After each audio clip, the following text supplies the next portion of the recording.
I got a call. I was going to an appointment and meeting my sister, and I saw my sister, and she said, "You have to go home." I have chills even talking about it. Imagine knowing the biggest secret in music history and saying absolutely nothing for nearly 50 years. That is exactly what one man did. He was there, he saw everything, and what he saw did not match what the world was told. So, what was really inside that casket on that August night in 1977? And who made sure nobody would ever find out? The sentence that stopped America.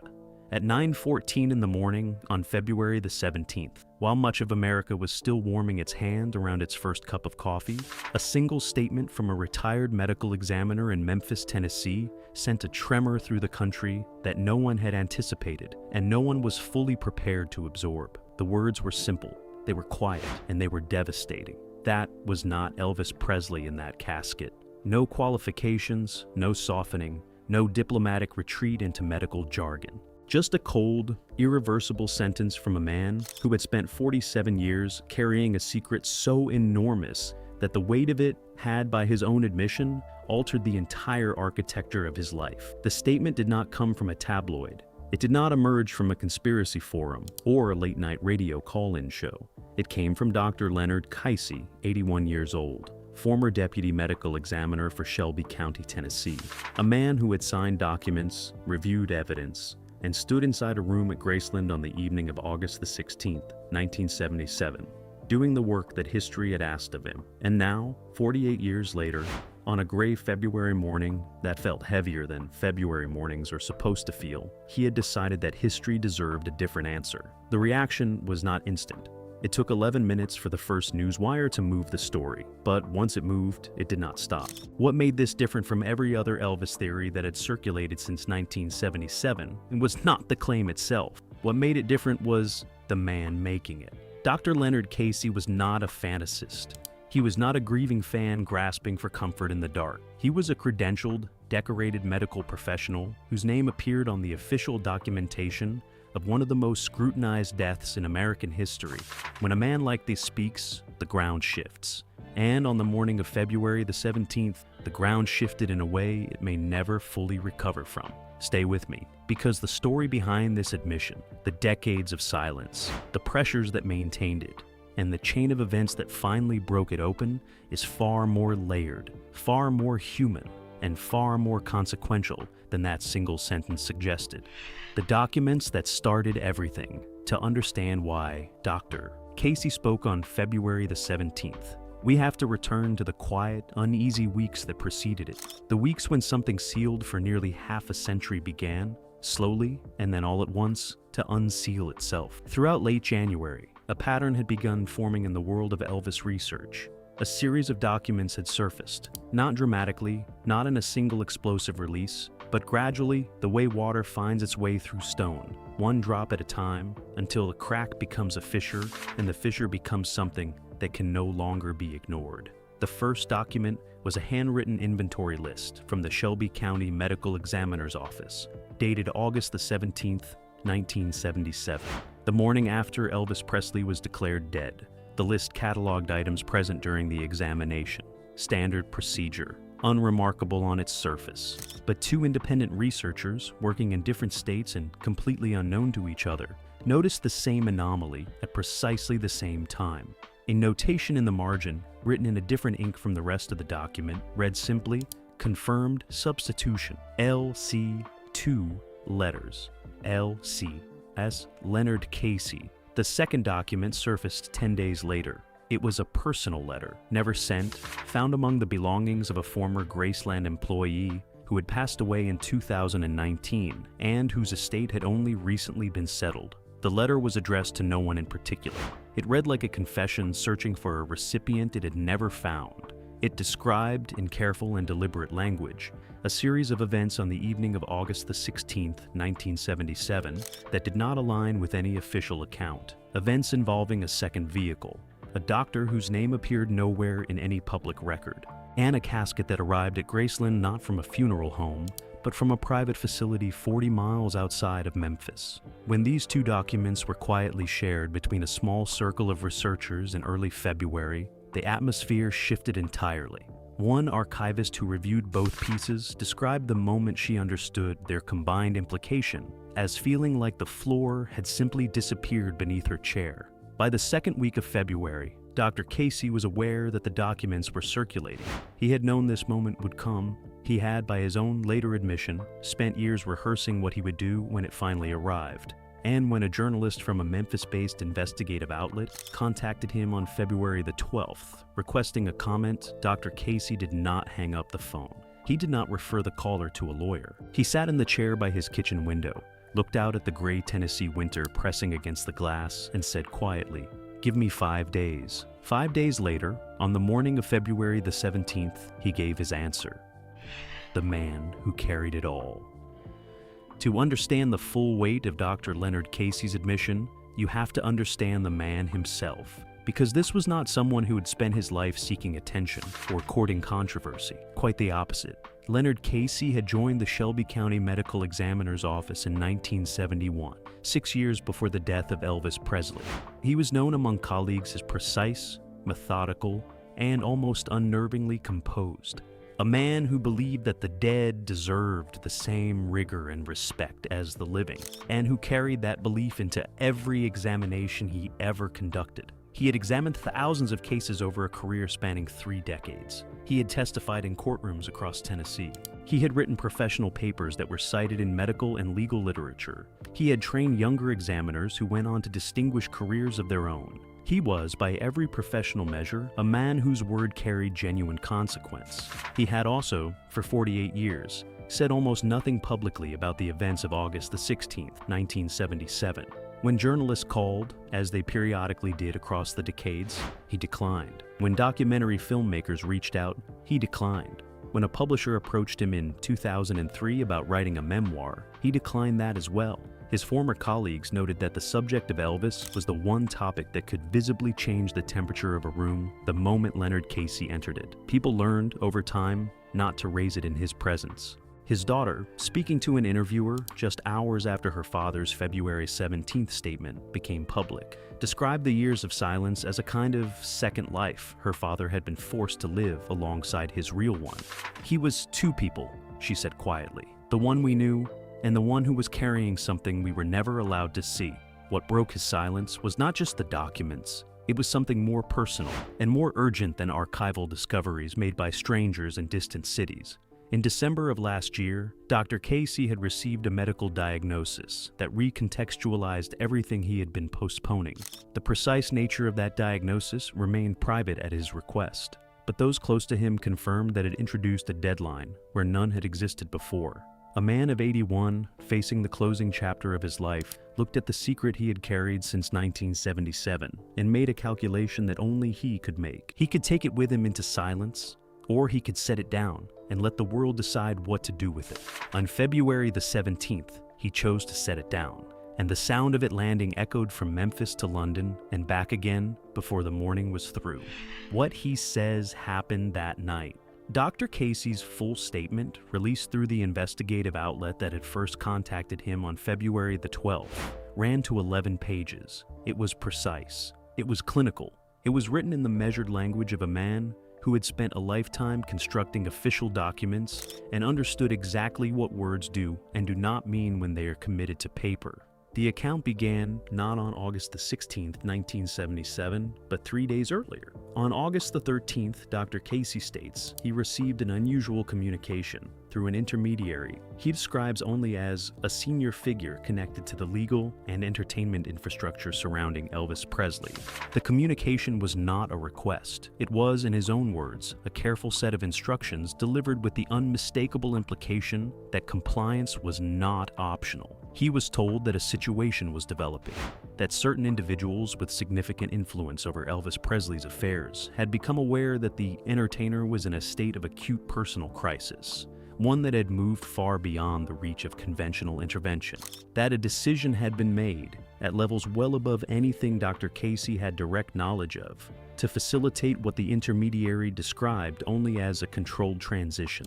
He was told nothing more than what he needed to know. Dr. Casey states that he did not fully understand the scope of what was being communicated to him until the evening of August the 16th itself. When he arrived at Graceland that night, he was directed not to the main house, but to a secondary entrance that most visitors never saw. He was met by two individuals he had not previously encountered, and whose names he says he was never given. He was shown a body. He was told to complete his preliminary examination and to do so quickly. He was told that certain findings would need to align with a pre-existing narrative. And he was told, with a quietness that he found more frightening than any raised voice could have been, that his cooperation would be remembered, and that his lack of it would be remembered equally. The body he examined, Dr. Casey states in his written account, presented anomalies he could not reconcile with what he knew of Elvis Presley's documented medical history. The weight distribution was inconsistent with the records available to him. Certain physical markers that would have been present given the entertainer's documented pharmaceutical history over the preceding years were entirely absent. And there was something else. Something he describes in his statement, with a careful restraint that only sharpens its impact when you read it. The man on that table, he writes, had hands that had not done what Elvis Presley's hands had done. I have examined thousands of bodies in my career. Hands do not lie about life. These hands told a different story. He signed what he was asked to sign. He returned home. He did not sleep for 4 days. The network, behind the secret. The question that consumed researchers, journalists, and legal scholars throughout the day of February the 17th was not simply whether Dr. Casey's account was accurate. It was larger and more troubling than that single question could contain. If his account was true, even partially, then what it described was not the act of one frightened man complying under pressure in a room at Graceland. It described a network, an organized, multi-layered operation involving enough people, enough resources, and enough institutional reach to successfully substitute a body, manage an official death investigation, orchestrate a global funeral watched by millions, and maintain the silence of every person involved for 48 consecutive years. That is not a small thing. That is, if accurate, one of the most elaborate and sustained acts of coordinated deception in modern American history. Dr. Casey's statement names no other individuals directly. This was, he explains, a deliberate choice made not to protect himself, but because he states plainly that he does not know with certainty who all the other participants were, or what precise roles they played. He saw what he saw. He knew what he was asked to do. Beyond his own immediate experience on that night, he was careful not to speculate. But the outline of what such a network would have required is not difficult to construct for anyone willing to think it through carefully. Someone with access to a body of sufficient physical resemblance. Someone with the authority to manage the funeral home involved in the official proceedings. Someone with enough reach inside the medical examiner's office to ensure that the official record reflected the required conclusion without question. Someone with the ability to manage Elvis's inner circle. His manager, Colonel Tom Parker, his father, Vernon Presley, the members of the Memphis Mafia who surrounded the entertainer daily in such a way that the narrative held firm across years and decades. And someone, perhaps most critically of all, with a reason compelling enough to make Elvis Presley himself willing to vanish entirely from the life he had built. That last element is the one that researchers have circled for decades without resolution. Because the substitution theory, in all its forms, has always rested on the same foundational question. Why would a man at the absolute center of one of the most celebrated lives in the history of popular culture choose to walk away from everything he had ever known? What pressure, what fear, what exhaustion, what danger could have been sufficient to make that choice feel not just possible, but necessary? Dr. Casey's statement does not answer that question. But it does, for the first time in 48 years, make the question impossible to dismiss. The voices that could not stay silent.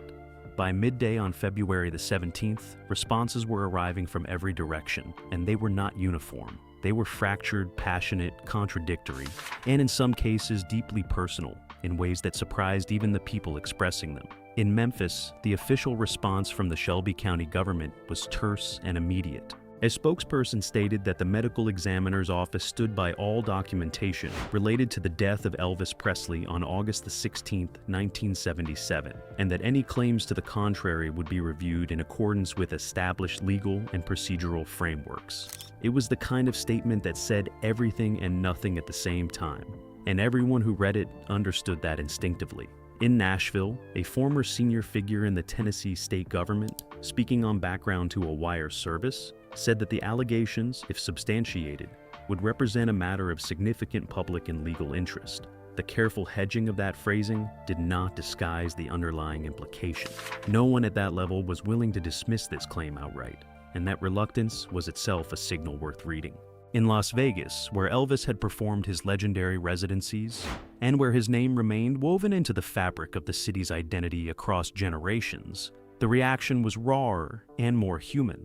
Casino workers, hotel staff, performers, and ordinary people gathered in small clusters in lobbies and corridors, watching the news on their phones with expressions that moved between disbelief and something that looked almost like relief. Across social media, the response divided sharply along lines that were entirely predictable and entirely human.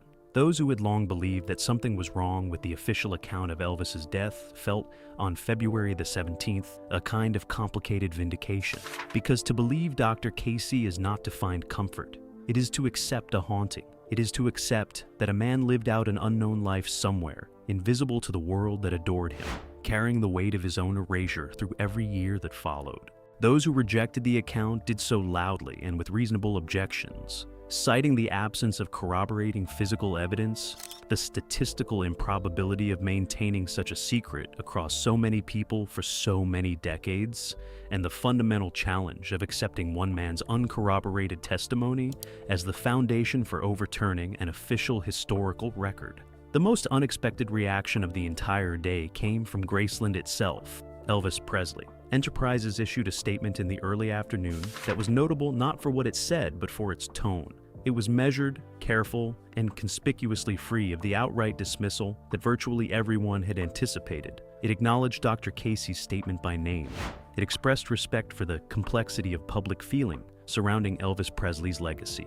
And it closed with a line that left every journalist who read it deeply unsettled. The organization stated that it remained committed to honoring the truth of Elvis Presley's life and the integrity of his memory. Not a denial, not a confirmation. Something suspended carefully in between that no one who read it could fully explain away. The questions history cannot yet answer. By the late afternoon of February the 17th, as the winter light began to fade over Memphis and the news cycle entered its third and most fevered rotation of the day, investigators and legal scholars were converging on the same set of questions. Some of those questions had no clear path toward resolution. Others were more tractable, and one, the most fundamental of all, sat at the center of everything like a stone that no one had yet been willing to fully lift and examine beneath. The questions without clear answers were numerous and deeply serious.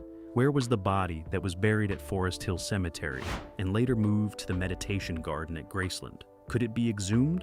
Could modern forensic technology, DNA analysis, dental record comparison, the extraordinary scientific tools that simply did not exist in 1977, provide a definitive answer where the original examination allegedly could not? Legal experts consulted throughout the day agreed that an exhumation order would face significant procedural and jurisdictional challenges. Elvis Presley Enterprises, as the managing body of the Graceland estate, would have substantial standing to contest any such order through the courts. The process, if pursued at all, would be lengthy, bitterly contested, and deeply uncertain in its outcome. The question of Colonel Tom Parker, Elvis's famously controlling and secretive manager, arose repeatedly throughout the day's coverage. Parker had passed away in 1997, taking with him whatever he knew about the full scope of his relationship with Elvis and the events surrounding the entertainer's final months and years. Those who had studied Parker's management of Elvis most closely noted that he was precisely the kind of figure capable of orchestrating something of this nature. A man who had spent decades treating Elvis less as a person to be cared for and more as a resource to be managed and protected. A man with his own complicated legal history and a controlling interest in an empire that Elvis's death had restructured in ways that benefited certain parties in significant and documentable ways. Vernon Presley, Elvis's father, had wept publicly and devastatingly at his son's funeral, his grief visible to the entire watching world. He had passed away in 1979, less than 2 years after August the 16th, 1977, Whether his grief was the grief of a father who had genuinely lost his child, or the grief of a father who had lost his child in a different and perhaps more permanent way, was a question that February the 17th raised loudly and could not begin to answer. These were the questions that the day produced and could not resolve. And they would not be resolved quickly, perhaps not in any of our lifetimes. The man, they said, could not be doubted. Throughout the afternoon and evening of February the 17th, as the debate intensified and the competing narratives grew louder, one thread kept returning to the surface of every serious conversation about Dr. Casey's statement. The thread was not about Elvis. It was about Leonard Casey himself, about whether a man of his background, his record, and his reputation was someone capable of fabricating something of this magnitude. And the answer that emerged from those who knew him best and had worked alongside him across decades was consistent and unambiguous. His former colleagues from the Shelby County Medical Examiner's Office described him in terms that left little room for the portrait of a confused or attention-seeking elderly man. Precise was the word they returned to most frequently, careful, methodical. A man who chose his words with the same deliberateness he had brought to every examination he ever conducted. One former colleague, who had worked alongside Dr. Casey for 11 years, told a journalist that afternoon that Leonard Casey was the last person on earth he would expect to make a false claim of any kind, let alone one of this magnitude. He spent his entire career committed to accuracy, this colleague said. That was not something he performed, it was something he was. The journalist who had spent 5 days in direct conversation with Dr. Casey before the statement's release appeared on CNN that evening and was asked the question that everyone watching wanted answered. Was this man in full command of himself? Was he coherent, rational, and deliberate in what he was saying? The journalist paused before answering, the kind of pause that carries its own information. Then she said, "He was the clearest, most precise person I have spoken to in 20 years of journalism. He did not want to do this. He wanted to leave this world with it. He decided he couldn't, and those are two very different things. And you can hear the difference when you sit across from someone making that choice." Dr. Casey's daughter returned to the cameras once more that evening, briefly, before asking to be left alone with her family. She said only that her father was resting and that he had nothing further to add to what he had already written. When a reporter asked how he seemed, she thought for a moment before answering. "Lighter," she said. "He seems lighter than I have ever seen him." She turned and walked back inside before anyone could ask her what she meant by that, but everyone who heard it understood. What the record has never explained. In the hours that followed Dr. Casey's statement, researchers and journalists began pulling together a body of material that had existed for decades but had never before been assembled under the pressure of a credible first-hand account. The accumulated anomalies surrounding the death of Elvis Presley on August the 16th, 1977 were, taken individually, each explainable. Taken together in the light of February the 17th, they formed a pattern that demanded a more serious reckoning than they had previously received. The official cause of death had been listed as cardiac arrhythmia, but the toxicology findings from the original examination had been a subject of dispute from almost the moment they were released. The levels of various substances found in the body were a matter of significant professional disagreement among medical experts who reviewed the findings in the years that followed. Some argued the findings were consistent with accidental overdose. Others found the picture inconsistent and incomplete. The original autopsy report was sealed for 50 years at the request of the Presley family, a decision that was entirely within their legal rights, but that generated questions that never fully went away. The physical appearance of the body in the open casket at Graceland had troubled observers since 1977. Multiple people who had known Elvis closely in life described what they saw as presenting certain inconsistencies they could not fully account for. These observations had been dismissed across the years as the product of grief, of shock, of the way death changes a face and a form beyond what the living expect. But they had never entirely disappeared from the record. They had remained there quietly, the way uncomfortable things tend to remain when no one in authority is willing to address them directly. The FBI file on Elvis Presley, which ran to hundreds of pages, remained partially classified even on February the 17th, 2026. 3 separate Freedom of Information requests were filed by journalists that afternoon, seeking access to the sections of that file that had never been made public. No one filing those requests expected a swift response, but the requests had been made, and the making of them was itself a signal. of 48 years after August the 16th, 1977, the official record of what happened to Elvis Presley was being treated, for the first time, as something that required active investigation rather than passive acceptance. What happens now? The evening of February the 17th arrived in Memphis with a quiet that felt earned rather than empty. The news vans were still parked outside the Shelby County government buildings. The comment sections across every platform were still burning, with the arguments that had been running since 9:14 that morning. The phone lines at Graceland had not stopped ringing since the story broke, but somewhere beneath all of it, something had settled, something that could not be unsettled again, regardless of what came next, or what was proven, or what was ultimately left unresolved. Dr. Leonard Casey did not give any further interviews on February the 17th. He had made his statement. He had answered a small number of follow-up questions through the investigative outlet that had published his account. And then he had returned, by all accounts, to the chair by his kitchen window in Memphis, Tennessee, looked out at the winter evening gathering over the city, and said nothing more to anyone. He had spoken. The rest was no longer his to carry. Consider what it means to carry something for 48 years, and then finally set it down.